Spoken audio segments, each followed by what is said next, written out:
আমাদের ঠাম্মা ভার্সেস অন্যদের ঠাম্মা। কাউকে তো বৃহস্পতিবার, তাই কাউকে কোনো মাংস টাংস ঢুকানো হবে না।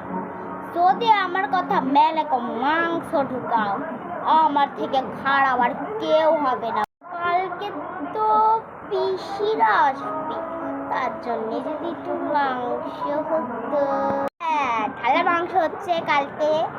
তো কালকে যেহেতু বৃহস্পতিবার, তার জন্য একটু ঠাকুরকে মিষ্টি খাওয়াতে হবে। ঠাম্মা ঠিক আছে। কোন পিসি আসবে বলতে? একটু পিসি তো যদি তো তোর পিসি নয়, যদি তোর মাসি আছে, তার মানে তোর ঘরে মাসি আসছে। মানবো না, মানছি না।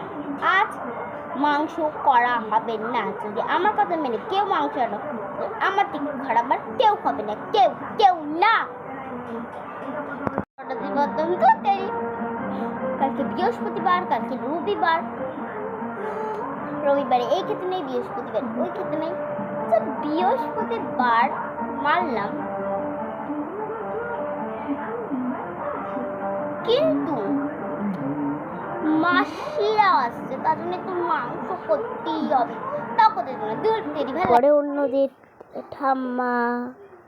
বৃহস্পতিবার কালকে তো মাংস খাওয়ার নাই, কালকে পুজোতে ঠাম্মা। কালকে তো আমাদের ঘরে মাসি আসবে। 250 মতো মাংস নেয়, আজকে আমার মেয়েও আসবে। আমি আনবো।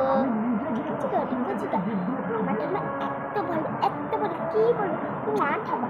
আর পিসির নামটা বলতে হলো, পিসি আসছে। বলো আমাদেরটা ভালো হলো নাকি অন্যটা ভালো হলো? কমেন্ট করে তো শেয়ার করে দাও, ঠিক আছে?